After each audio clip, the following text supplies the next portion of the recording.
Bien, vamos a revisar la parte de fisiología cardiovascular, ¿correcto? Vamos a hacer un resumen de este componente importante de ciencias básicas, ¿no? Comenzamos con la parte de las propiedades del corazón, ¿ya? Tenemos el automatismo, recuerden, es la capacidad de generar o producir un potencial de acción. Esa capacidad del corazón intrínseca de producir su propio potencial de acción se llama automatismo, igual que las neuronas. Pero no solo produce el potencial de acción, sino que también conduce el potencial de acción. Entonces tiene todo un sistema especializado que se llama sistema sinusal para generar y conducir el potencial de acción. Entonces a esa capacidad de generar, de producir, se llama automatismo. Y la conducción, dromotropismo. Vasomotropismo es la capacidad de excitabilidad, ¿no? Entonces, el corazón frente a estímulos puede excitarse. Y el cronotropismo, que tiene que ver con la frecuencia cardíaca, el ionotropismo, que tiene que ver con la fuerza de contracción, esto tiene que ver con la sístole, con el calcio, y el lusotropismo, que es la capacidad de relajación del corazón. Entonces, así como hay una contracción, hay una relajación que está relacionada con la diástole. Entonces, esas son las 6 propiedades del corazón que debes acordarte porque te pueden preguntar. Te decía que hay un sistema especializado, ¿no es cierto?, en producir y conducir el potencial de acción. Tu marcapaso primario es este, el nodo sinusal o nodo sinoauricular. Este es tu marcapaso primario. A través de haces internodales lo llevan a tu marcapaso secundario, que es tu nodo AB, tu marcapaso secundario, tu nodo AB, que recuerda, tu marcapaso secundario, que es un nodo AB, hace una pausa para que primero se contraiga la aurícula y luego el ventrículo, acuérdate. Ahora, estos haces internodales son importantes, tienes el hace internodal anterior, medio, el posterior, ¿ya? El más importante es el posterior, también llamado de Torel, ¿ya? Porque por ahí pasa la mayor cantidad de impulsos. Y recuerda que a la aurícula izquierda hay un haz especializado que lo conduce, que es el haz de Bachmann. Conduce el impulso de la aurícula derecha a la aurícula izquierda. Acuérdate, son los haces internodales. Una vez que pasan por el nodo AB, baja el haz de His, rama derecha, rama izquierda, y terminan ¿en dónde? En las famosas fibras de Purkinje, ¿ya? Estas fibras que están viendo terminales son las llamadas fibras de Purkinje, que finalmente son nuestro marcapaso terciario, ¿ya?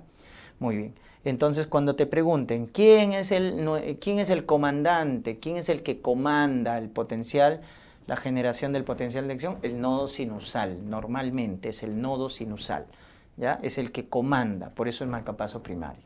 Luego, si te dicen quién es el que tiene la menor velocidad de conducción, quién hace la pausa, quién es la conducción más lenta, el nodo AB. Hace un retraso para que primero se contraiga la aurícula y luego los ventrículos. Y por el contrario, si te dicen quiénes son los que conducen más rápido el potencial, quiénes son los más veloces, las fibras de Purkinje. Tengan en cuenta ese dato. Entonces, cuando uno registra esta actividad eléctrica, finalmente es lo que tenemos en el electrocardiograma, ¿no es cierto?, registrado esto de acá. Por ejemplo, la conducción en la aurícula del potencial de acción queda grabada en la onda P. Por eso la onda P es la despolarización de la aurícula, ¿no es cierto?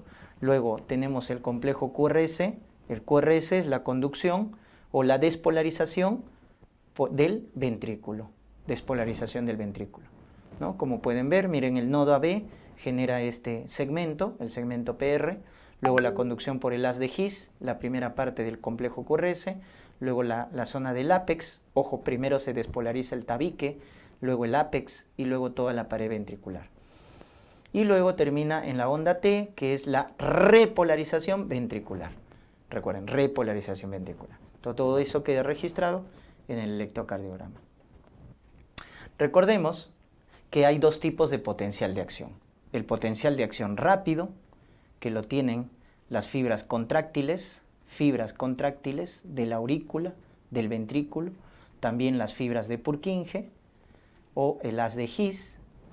Y hay un potencial de acción lento, que lo tienen nuestro marcapaso, el nodo sinusal y el nodo AB. El nodo sinusal y el nodo AB tienen un potencial de acción lento. Eso hay que diferenciar. Y miren que son diferentes componentes, ¿ya? Son diferentes componentes. El potencial de acción rápido, miren, tiene todos estos componentes. La fase 4 es el potencial de reposo, que lo hace la bomba de sodio y potasio, ¿ya? Bomba de sodio y potasio, esa es la fase 4. Luego viene la fase 0, ¿correcto? La fase 0, recuerden, es la fase de despolarización, donde participa sodio. El sodio ingresa a la célula y lo despolariza. La fase 1 es de repolarización precoz, porque se abren canales de potasio, potasio repolarización. La fase 2 es de meseta, donde entra iones calcio para la contractibilidad. Y la fase 3 es la repolarización tardía o definitiva, donde ya más canales de potasio se abren. El potasio sale y repolariza la célula. Entonces, fíjate qué iones participan. Si te dicen fase 0, despolarización, sodio. Si te dicen fase 2, meseta, calcio. Fase 3, repolarización, potasio. Eso tienes que acordarte. Diferente en un potencial de acción lento. Porque en el lento, la fase 4 es una despolarización automática. Despolarización automática. Por eso tiene una pendiente, miren. Y en esa fase 4, ¿quién participa? Iones sodio. Iones sodio. Acá en el potencial de acción lento, la fase 0 corresponde a la despolarización y participan canales de calcio, pero lentos, por eso potencial de acción lento. En cambio acá la fase 0 era sodio por canales rápidos, por eso el potencial era rápido. No hay fase 1, no hay fase 2, de frente se va a la fase 3, que es la repolarización, donde participa potasio. Potasio. Entonces miren cómo el potencial en el caso de nuestros marcapasos es diferente, ¿correcto? Muy bien, eso tengan en cuenta. Ahora, cuando el corazón está en la fase 0 de despolarización, fase 1, fase 2 y parte de la fase 3, acá el corazón no puede excitarse. Eso se llama periodo refractario absoluto. ¿Qué es un periodo refractario absoluto? El periodo refractario absoluto quiere decir que no responde a ningún estímulo el corazón. No responde a ningún estímulo. El corazón no se puede excitar. En cambio, la última partecita de la fase 3 se llama periodo refractario relativo. Periodo refractario relativo, la última parte de la fase 3. ¿Y qué quiere decir? Que el corazón se puede excitar, pero el estímulo tiene que ser muy intenso. Diferencian esos dos periodos. Periodo refractario absoluto, ningún estímulo puede excitar al corazón. Es fase 0, 1, 2 y parte de la fase 3. Y el cachito de la fase 3, la última parte, se llama periodo refractario relativo, donde el corazón sí se puede excitar, pero con un estímulo intenso. Diferencian esos dos conceptos. Vamos con la contractibilidad. Recuerden que cuando se genera el potencial de acción, entonces este potencial de acción va por la membrana, la sarcolema del miocito cardíaco, es la membrana plasmática, y abre canales de calcio, voltaje dependientes. Entonces mire esta calcio extracelular que te acuerdas en la fase 2 de meseta ingresaba, ya está, en la fase 2 ese calcio ingresa y ese calcio extracelular estimula los receptores de reanodina que están en el retículo sarcoplásmico, ¿ya? Que es la gran organela que almacena bastante calcio en el miocito cardíaco. Entonces, ese calcio que ingresa del extracelular activa los receptores de reanodina en el retículo sarcoplásmico y se abren bastantes canales de calcio, en la cual se libera el calcio.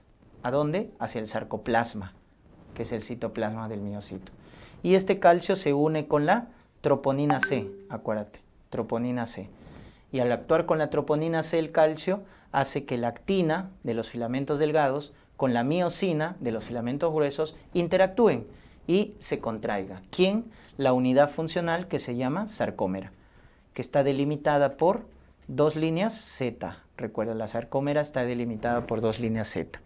Entonces la sarcómera con sus filamentos delgados y gruesos se interconectan. Entonces produce la contracción, ¿ya? Debido a la interacción del calcio con la troponina C, ¿ya? Luego pasa lo que viene a ser la relajación, ¿ya? La relajación tiene que ver con que una vez que ya se produjo la contracción de la sarcómera, ahora este calcio regresa a su depósito, a su almacén, que es el retículo sarcoplásmico, a través de una bomba ATPasa. Regresa el calcio, ¿correcto? O se intercambia también con sodio, como estamos viendo acá, se intercambia con sodio. Entonces con ello se reduce la concentración de calcio en el citoplasma y la sarcómera se relaja, porque al no haber calcio ya no interactúa con la troponina C y eso impide la interacción entre actina y miosina, ¿no?, en la sarcómera, ¿ya? Entonces de esa manera se produce la contracción del músculo cardíaco. ¿Qué hay que resaltar acá? Que el calcio extracelular es importante para la contracción del miocito cardíaco, que la principal fuente de calcio es el retículo sarcoplásmico. Justamente esto de acá, este túbulo junto con dos retículos sarcoplásmicos se llaman túbulo T, que es algo propio también del miocito cardíaco, ¿ya? Y para la relajación, recuerden que participa una ATPasa, una bomba ATPasa para la relajación. En el caso de lo que viene a ser ya en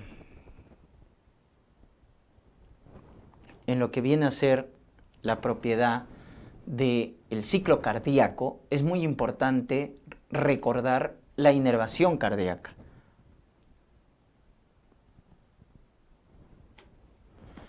Tenemos que el corazón tiene inervación por el sistema nervioso autonómico, el parasimpático, ¿no es cierto?, con los ganglios cervicales, ¿ya?, y a través del nervio vago, ¿no?, principalmente, ¿no?, el parasimpático con el nervio vago, décimo par craneal, ¿no? Ahí tenemos la acetilcolina como neurotransmisor y recuerden el principal efecto del sistema parasimpático está a nivel de la aurícula, ¿ya? El sistema parasimpático predomina en la aurícula y lo que va a hacer es bajar sobre todo la frecuencia cardíaca, o sea, es un cronotrópico negativo. También baja la fuerza de contracción, o sea, es ionotrópico negativo, pero su principal efecto es esto, bajar la frecuencia cardíaca. Ese es el principal efecto, porque predomina en la aurícula. Es diferente a la inervación por el simpático, que predomina en los ventrículos, ahí está, ganglios, ¿no es cierto?, cervicales, torácicos superiores, neurotransmisor, la norepinefrina. Esa norepinefrina lo que hace, ¿no es cierto?, es bajar sobre todo la fuerza de contracción. Aumentar la fuerza de contracción, ¿no es cierto? El tono simpático aumenta la fuerza de contracción. Entonces es un ionotropismo positivo. También aumenta la frecuencia cardíaca, o sea, es cronotrópico positivo. Pero su principal efecto, como predomina en los ventrículos, es aumentar la fuerza de contracción, ¿ya? Entonces eso deberían recordar. El parasimpático, sobre todo, es un cronotrópico negativo y el simpático, sobre todo, es un ionotrópico positivo. ¿Quiénes son los mediadores? Recuerden el parasimpático, el nervio vago, la acetilcolina, receptores muscarínicos M2, ¿correcto? En el caso del simpático, los ganglios cervicales torácicos superiores, norepinefrina, receptores beta 1 adrenérgico, que está en el corazón, beta 1 adrenérgico. Vamos con el ciclo cardíaco, rápidamente. ¿Qué podemos mencionar del ciclo cardíaco? ¿Ya? El ciclo cardíaco tiene una sístole y una diástole, ¿correcto? Entonces, recordemos que en un ciclo cardíaco lo vamos a tener así, lo vamos a pintar de dos colores, ¿ya? Azul para lo que es lo más que dura en el ciclo, que es la diástole, que forma 2/3 del ciclo cardíaco. Y la sístole, que vendría a ser, entonces vamos a dibujarlo bien, ¿correcto? Si lo dividimos así, ¿no es cierto?, como una tortita, entonces decimos esto. La diástole es 2/3, eso es la diástole, 2/3 del ciclo cardíaco, es lo que más dura, y la sístole es 1/3. 1/3 es la sístole, ¿correcto? Tengan en cuenta ese dato. ¿Cuáles son las fases de la diástole? La fase de llenado, ¿correcto? Llenado. Y el llenado tiene varias etapas, ¿ya? Vamos a ir enumerando. Una de ellas es la contracción auricular, ¿ya? Luego tenemos acá, continuamos porque es un ciclo cardíaco. Primero es la fase de llenado, la eyección rápida, luego la eyección lenta, ¿ya? O diástasis también llamada. Entonces mira, la fase de llenado tiene 3 etapas. Fase de llenado. El llenado rápido, el llenado lento y luego esto continúa acá, porque es un ciclo, contracción auricular.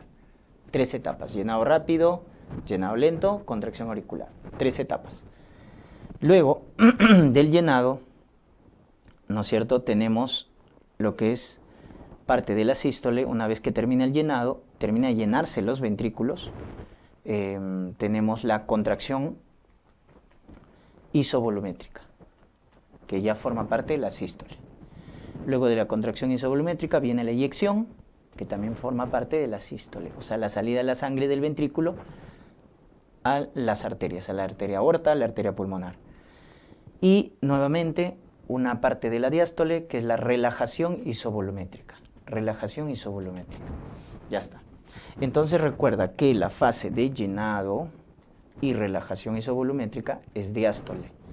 Y eyección y contracción isovolumétrica es sístole. Eso acuérdate, ¿ya? Entonces tenemos esas etapas. Ahora, ¿qué pasa en cada una de esas etapas? Por ejemplo, en lo que es el llenado rápido, luego llenado lento, entonces la ventrículo se está llenando de sangre, ¿no es cierto? Ya, luego del llenado, la última etapa es la contracción auricular. El llenado rápido es más o menos 70%, el llenado lento es 10% del llenado del ventrículo y la contracción auricular termina de llenar al ventrículo en un 20%. Luego viene la contracción isovolumétrica. Cuando escuches la palabrita isovolumétrica, todas las válvulas están cerradas. Por eso la sangre ni entra ni sale. Entonces, cuando te digan las etapas donde las válvulas están cerradas, es contracción isovolumétrica y relajación isovolumétrica. La diferencia es que en la contracción isovolumétrica la presión del ventrículo izquierdo está elevado porque está lleno de sangre, y en la relajación está bajo la presión del ventrículo izquierdo porque está vacía, no hay sangre. Esa es la diferencia, ¿ya? Y la contracción isovolumétrica inicia con ¿qué? Una vez que se termina de llenar la sangre, los ventrículos, las válvulas auriculoventriculares, se cierran. Entonces esto, acá hay un suceso importante. Las válvulas auriculoventriculares se cierran. Primero las del lado izquierdo, primero la mitral y luego la tricúspide. Entonces este cierre de las auriculoventriculares genera el primer ruido cardíaco. Recuerda, primer ruido cardíaco por el cierre de las auriculoventriculares en la contracción isovolumétrica. Luego, tienes acá que en la relajación isovolumétrica las válvulas semilunares o sigmoideas se cierran. Primero la aórtica, luego la pulmonar. Siempre las válvulas izquierdas se cierran primero. Eso genera el segundo ruido cardíaco. Segundo ruido cardíaco. Entonces, primer ruido cardíaco se produce por el cierre de las auriculoventriculares. Segundo ruido cardíaco, cierre de las semilunares. ¿Dónde es el primer ruido? Contracción isovolumétrica. ¿Dónde el segundo ruido? Relajación isovolumétrica. Pero también recuerden que hay un tercer y cuarto ruido, que muchas veces son patológicos. El tercer ruido es por el llenado rápido, tercer ruido. Y el cuarto ruido es por una contracción auricular enérgica, cuarto ruido. ¿Estamos? Ahí está. Tercer ruido, llenado rápido. Cuarto ruido, contracción auricular enérgica. Eso también acuérdense, ¿ya? Ahora, si vamos con el electrocardiograma, ¿ya? Vamos a darnos cuenta que la contracción auricular se relaciona con la onda P, porque recuerda que la onda P es la despolarización de la aurícula. Y después de despolarizar la aurícula, se contrae la aurícula. El complejo QRS se relaciona con la contracción isovolumétrica. El segmento ST se relaciona con la fase de eyección, mira, el segmento ST. Y luego tenemos acá la onda T, que es la repolarización ventricular, que se relaciona con la relajación isovolumétrica y la parte final del llenado. Entonces eso también acuérdate, ¿no? La contracción auricular con la onda P, la contracción isovolumétrica con el complejo QRS, la fase de eyección con el segmento ST y la relajación isovolumétrica con la onda T. ¿Estamos? Muy bien. También te puedes relacionar con las fases del potencial de acción. La contracción isovolumétrica se relaciona con la fase 0, que es la despolarización, porque la QRS es despolarización del ventrículo. La fase 2 de meseta, donde entra calcio, se relaciona con el segmento ST, y esta con la fase de eyección. Y la fase 3 con la onda T, que es la repolarización, donde participa potasio. Recuerda, fase 0 participaba sodio, la fase 2 calcio y la fase 3 potasio. Miren cómo se relaciona. En la eyección quiero que te acuerdes de algo. ¿El ventrículo con cuánto se llena? Con 120 mililitros de sangre. Es la capacidad del ventrículo. Se llama volumen telediastólico. 120. ¿Correcto? ¿Y cuánto le da a la aorta? Eso es volumen sistólico. ¿Cuánto le da? 70 mililitros. Si tú sacas este cociente, volumen sistólico o volumen telediastólico, se produce la famosa fracción de eyección, que debe ser siempre más del 50%, como sale, ¿no? Entonces, ¿qué es la fracción de eyección? Es el volumen que sale a la aorta, volumen sistólico, sobre el volumen de llenado final, que se llama telediastólico, 70 sobre 120. Esa es la fracción de eyección. Normalmente debe ser más del 50%. Vamos con hemodinamia. Recuerden siempre que la regla de Poiseuille nos dice que el flujo sanguíneo depende de diferencial de presión sobre resistencia. Entonces el flujo sanguíneo depende de la diferencia de presión en un estrecho de un vaso sobre la resistencia. Entonces, de esta manera, el flujo sanguíneo es directamente proporcional a la diferencia de presión y inversamente proporcional a la resistencia. Quiere decir que si aumenta la presión, aumenta el flujo sanguíneo. Pero si aumenta la resistencia, disminuye el flujo, o viceversa. Entonces acuérdate que el flujo con presión es directamente proporcional y el flujo con resistencia es inversamente proporcional. ¿Estamos? Y mira, la resistencia, ¿de quién depende? La resistencia depende de la viscosidad, de la longitud del vaso en forma directamente proporcional, pero sobre todo del radio del vaso en forma inversamente proporcional. En forma inversamente. Mira, radio a la cuarta. Entonces, ¿qué quiere decir eso? Que si acá el radio es como 1, miren, y acá el radio es como 2, porque se ha duplicado el lumen, la resistencia, ¿cómo va a ser? Miren, si aumenta el radio del vaso, disminuye la resistencia, porque son inversamente proporcionales, resistencia con radio del vaso, son inversas. Entonces, si aumenta el radio, la resistencia disminuye. Entonces, si acá el radio es como 1 y la resistencia es como 2, entonces acá la resistencia, ¿no es cierto?, acá va a ser menor, ¿correcto? Va a ser menor. Si estoy aumentando el radio del vaso, voy a disminuir la resistencia porque son inversamente proporcionales. Ahora, ¿y eso cómo se relaciona con el flujo? De hecho, pues, si tú pasas esta fórmula acá, entonces el flujo sanguíneo, ¿como qué queda? Como diferencia de presión por ratio a la cuarta. Este radio a la cuarta sube arriba y abajo queda la viscosidad, la longitud del vaso. Entonces, si te das cuenta, miren cómo es el flujo con el radio del vaso. Son directamente proporcionales. Entonces, si acá el radio aumenta, la resistencia disminuye, ¿verdad? Porque son inversamente proporcionales. Pero, ¿qué pasó con el flujo? El flujo va a aumentar. Entonces, si acá el flujo era como 1, acá el flujo va a ser como 16, 2 a la cuarta. Flujo 16. Entonces, con esto nos damos cuenta de un detalle importante, que el principal factor que regula el flujo sanguíneo es el radio del vaso. Esa es la conclusión. Principal factor que regula el flujo sanguíneo es el vaso, es el radio del vaso, ¿correcto? Muy bien.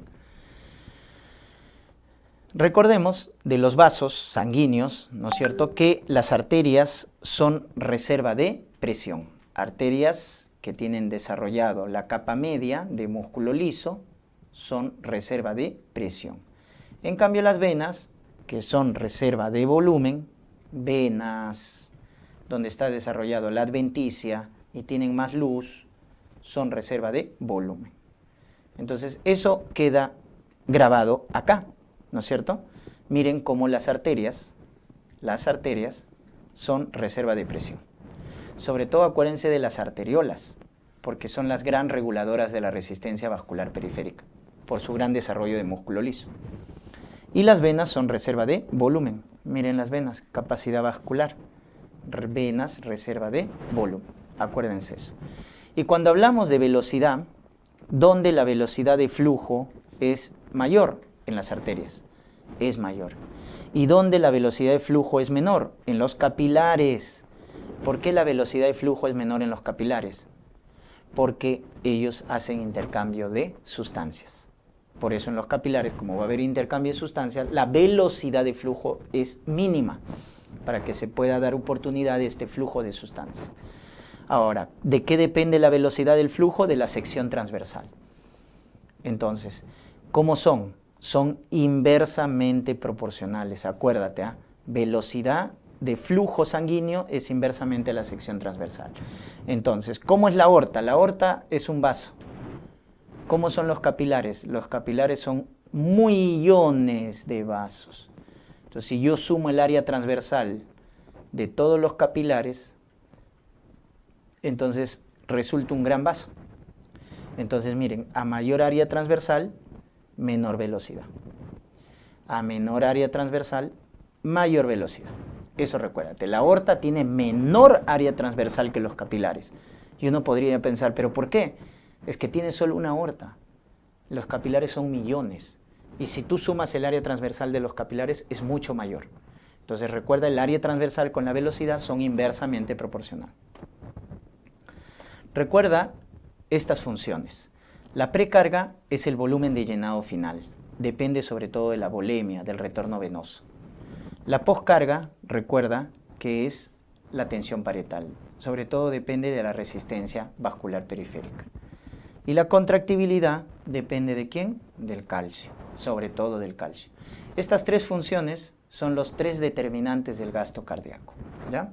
Recuerda que la precarga está determinado por la ley de Frank-Starling. La precarga te dice, si tú aumentas tu precarga, y te lo puede decir así, aumentar la volemia, aumentar el retorno venoso, etcétera, que aumentas tu gasto cardíaco, tu volumen sistólico, así. Entonces, si tú aumentas tu precarga, aumentas gasto cardíaco. Si aumentas tu precarga, aumentas tu gasto cardíaco. Esa es tu ley de Frank-Starling, ¿ya? Entonces, a nivel macroscópico es eso. Si tú aumentas precarga, retorno venoso, volemia, aumentas tu gasto cardíaco. Eso te dice la ley de Frank-Starling, ¿correcto? A nivel microscópico, la ley de Frank-Starling te dice que la fuerza de contracción depende de la longitud inicial del sarcómero o de la sarcómera. O sea, la sarcómera es como un elástico, ¿no? Si tú aumentas su longitud, su fuerza de contracción va a ser mayor. Y con ello aumentas tu volumen sistólico. Entonces, a nivel microscópico, la ley de Frank-Starling es así. La fuerza de contracción depende de la longitud inicial de la sarcómera. De eso depende, ¿ya?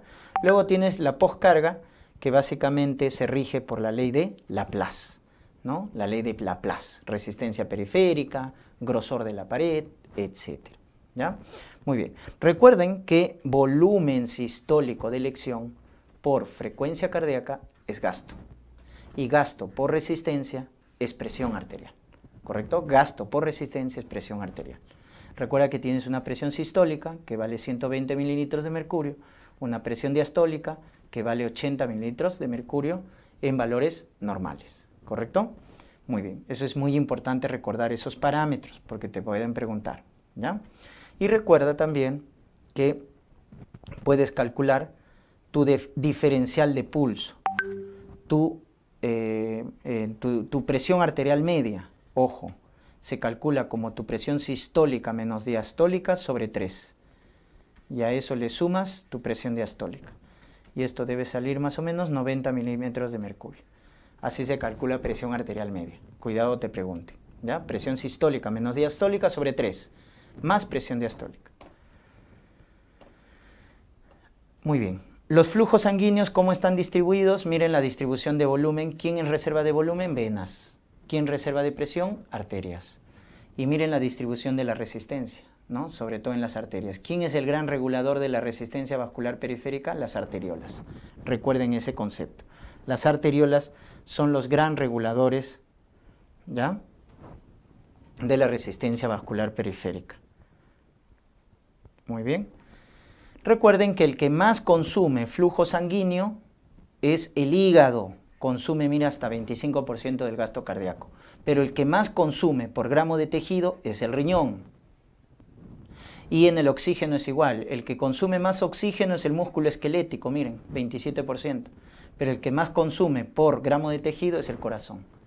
Eso diferencien, por favor, porque les pueden preguntar. ¿Quién consume más gasto cardíaco? El hígado. Pero si te dicen, ¿quién consume más gasto, más volumen por gramo de tejido? Riñón. Eso es en cuanto a volumen, a gasto cardíaco. Si te dicen en cuanto a oxígeno, ¿quién consume más oxígeno? Músculo esquelético. ¿Y quién por gramo de tejido? El corazón. ¿Ya?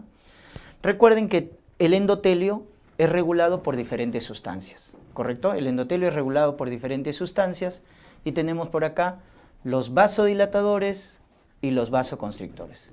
Entonces, ¿quiénes son vasodilatadores? Bradicinina, acetilcolina, sustancia P, endotoxinas, por ejemplo en la sepsis, porque todos estos factores estimulan a que el endotelio produzca óxido nítrico. Y el óxido nítrico, recuerden que se forma a partir de la L-arginina, se forma el óxido nítrico, este estimula el GMP cíclico y este GMP cíclico como segundo mensajero relaja el músculo liso. ¿Quién más es vasodilatador? Prostaglandina E, prostaciclina también son vasodilatadores. Al hacer vasodilatación, baja la resistencia vascular periférica, baja la presión arterial y aumenta el flujo sanguíneo. En cambio, ¿quiénes son vasoconstrictores? Vasoconstrictores vienen a ser la angiotensina 2, la endotelina potente, tromboxano, prostaglandina F. Todas estas sustancias lo que hacen es vasoconstricción, con lo cual aumentan la resistencia vascular periférica, aumentan la presión arterial y disminuyen el flujo sanguíneo. ¿Ya? Entonces acá hay que recordarnos quiénes son vasodilatadores, quiénes son vasoconstrictores. Y recuérdate sobre todo, a nivel del endotelio, el principal vasodilatador, óxido nítrico. Y en vasoconstrictor, endotelina, como productor del endotelio.